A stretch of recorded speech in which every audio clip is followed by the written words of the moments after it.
ओम शांति। 11 जनवरी 2021 की साकार मुरली के मुख्य पॉइंट्स।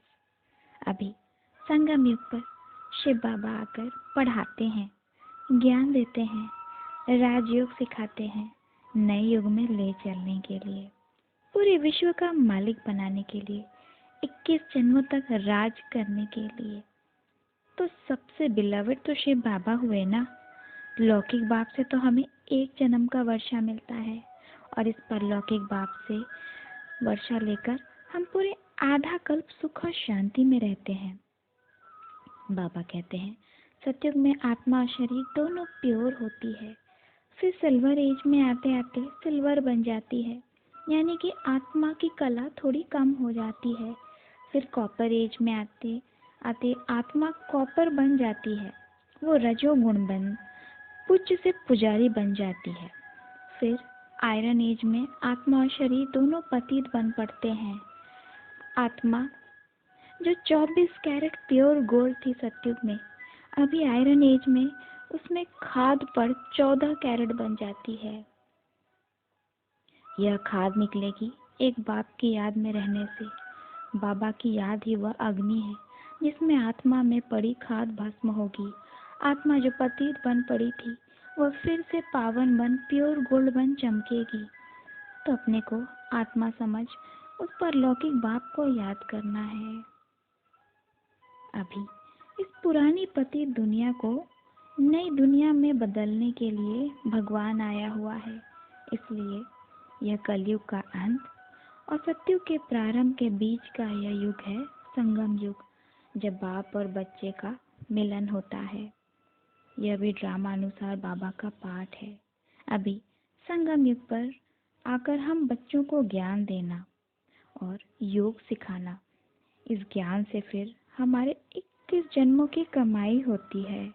हम आधा कल्प सुख और शांति में रहते हैं और बाबा से योग युक्त होकर आत्मा संपूर्ण पावन बनती है। उसके सारे विकर्म विनाश होते हैं। बाबा आकर हमें पूरे सृष्टि चक्र का राज समझाते हैं। वास्तव में यह सृष्टि चक्र तो है इस मृत्यु लोक के लिए। सूक्ष्म वतन का कोई सृष्टि चक्र नहीं होता और इस अविनाशी चक्र का ज्ञान आते ही हम फिर माया के चक्र से भी बाहर आ जाते हैं। जब यह ज्ञान आ जाता है कि यह तो ड्रामा है, आधा कल्प सुख और आधा कल्प दुख होना है, हम तो वास्तव में शरीर नहीं आत्मा हैं। हमारा असली पिता वह निराकार परम पिता शिव परमात्मा है। तो फिर देह भान निकल जाता है। अभी शिव बाबा ब्रह्मा बाबा के तन का आधार लेकर हमें पढ़ाते हैं, ज्ञान देते हैं। स्वयं ब्रह्मा बाबा इनसे पढ़कर फिर सतयुग में कृष्ण बनते हैं। तो इन कृष्ण को बनाने वाले भी तो भगवान ही है ना। तो सबसे ऊंचे शिव बाबा हुए ना। भक्ति मार्ग में फिर भूले भटके अज्ञानतावश कृष्ण को भगवान मनाकर उनकी पूजा करते हैं। कृष्ण तो देवता हैं, हम सब आत्माओं के भाई ठहरे। भाई भाई की पूजा करे तो कुछ प्राप्त नहीं होगा। फिर कह देते हैं कि ईश्वर सर्वव्यापी है, भगवान अखंड ज्योति तत्व है। फिर कहते हैं कि नाम रूप से न्यारा है। कल्प की आयु भी लाखों वर्ष की कह दी है। बाबा कहते हैं द्वापर से तुम भक्ति करते आए हो, यह सोचकर कि भक्ति से भगवान मिलता है।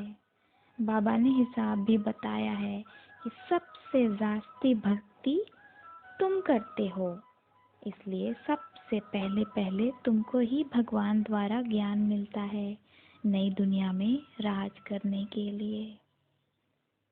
अभी यह पतित दुनिया जो कांटों का जंगल बन गई है, उसे भगवान फूलों का बागीचा बनाने आए हैं। हम सब बच्चों को ज्ञान और योग से कांटों से फूल बना रहे हैं।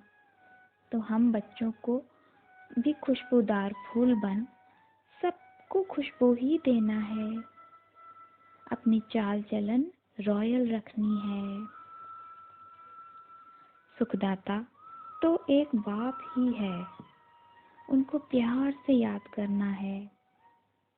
बाबा को तो जादूगर, सौदागर, रत्नाकर भी कहते हैं।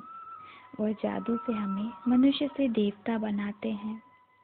रत्नाकर बन ज्ञान रत्नों से भरते हैं। बाहर लौकिक जगत में जो रिद्धि सिद्धि प्राप्त कर जादू दिखाते हैं, उससे कोई मनुष्य से देवता थोड़े ही बनता है।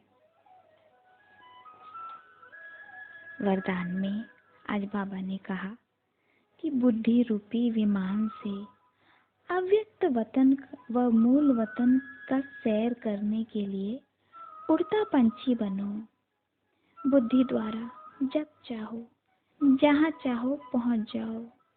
यह तब होगा जब बिल्कुल इस लोक के लगाव से परे रहेंगे। यह असार संसार है। इस असार संसार से जब कोई काम नहीं, कोई प्राप्ति नहीं, तो बुद्धि द्वारा भी जाना बंद करो। यह रौरव नर्क है। इसमें जाने का संकल्प स्वप्न भी न आए। स्लोगन है, अपने चेहरे और चलन से सत्यता की सभ्यता का अनुभव कराना ही श्रेष्ठता है।